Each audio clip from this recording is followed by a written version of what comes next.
കേരകൃഷി പുനരുജ്ജീവിപ്പിക്കുന്നതിനായി മാന്നാർ ഗ്രാമപഞ്ചായത്തിന്റെ നേതൃത്വത്തിൽ കാർഷിക വികസന കർഷക ക്ഷേമ വകുപ്പ്, മാന്നാർ കൃഷിഭവൻ, മാന്നാർ കേരസമിതി എന്നിവയുടെ സംയുക്ത ആഭിമുഖ്യത്തിൽ നടപ്പിലാക്കി വരുന്ന മാന്നാർ കേരഗ്രാമം പദ്ധതിയിൽ ചേനഗ്രാമം പദ്ധതി കൂടി സമന്വയിപ്പിച്ചു. 3.5 ലക്ഷം രൂപയാണ് ചേന കൃഷിക്കായി വിനിയോഗിക്കുന്നത്.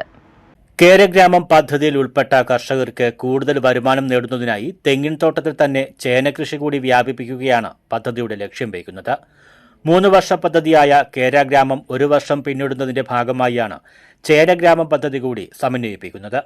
തെങ്ങിന്റെ ഉൽപാദനക്ഷമത വർദ്ധിപ്പിക്കുക എന്ന ലക്ഷ്യവുമായി തുടക്കം കുറിച്ച കേരഗ്രാമം പദ്ധതിയിലൂടെ തെങ്ങ് കൃഷിയുടെ ശാസ്ത്രീയ പരിചരണം, തെങ്ങിന്റെ തടം തുറക്കൽ, സംയോജിത വളപ്രയോഗം, ഇടവിള കൃഷി, കീടരോഗ നിയന്ത്രണം, രോഗബാധിതമായ തെങ്ങുകൾ വെട്ടിമാറ്റി തെങ്ങിൻ തൈനടിയിൽ ജലസേചന സൗകര്യം വർദ്ധിപ്പിക്കുന്നതിനായി പമ്പ് സെറ്റ് വിതരണം, തെങ്ങുകയറ്റ യന്ത്രങ്ങളുടെ വിതരണം, ജൈവവള നിർമ്മാണ യൂണിറ്റുകൾ സ്ഥാപിക്കൽ, പഞ്ചായത്ത് തല മൂല്യവർദ്ധന യൂണിറ്റ് തുടങ്ങി മുൻ പഞ്ചായത്ത് ഭരണസമിതിയും മാന്നാർ കൃഷിഭവനും മാന്നാർ കേരസമിതിയും ആവിഷ്കരിച്ച് നടപ്പിലാക്കി വരുന്ന വിവിധയിനം കർമ്മപരിപാടികളുടെ തുടർച്ചയായിട്ടാണ് ചേനഗ്രാമം പദ്ധതി നടപ്പിലാക്കുന്നത്.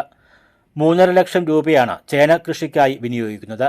പദ്ധതിയുടെ ഉദ്ഘാടനം പഞ്ചായത്ത് പ്രസിഡന്റ് BK പ്രസാദ് നിർവഹിച്ചു. രൂപ, 2ാം വർഷം 8 ലക്ഷം രൂപ, 3ാം വർഷം 6 ലക്ഷം രൂപ. അതിന്റെ പദ്ധതി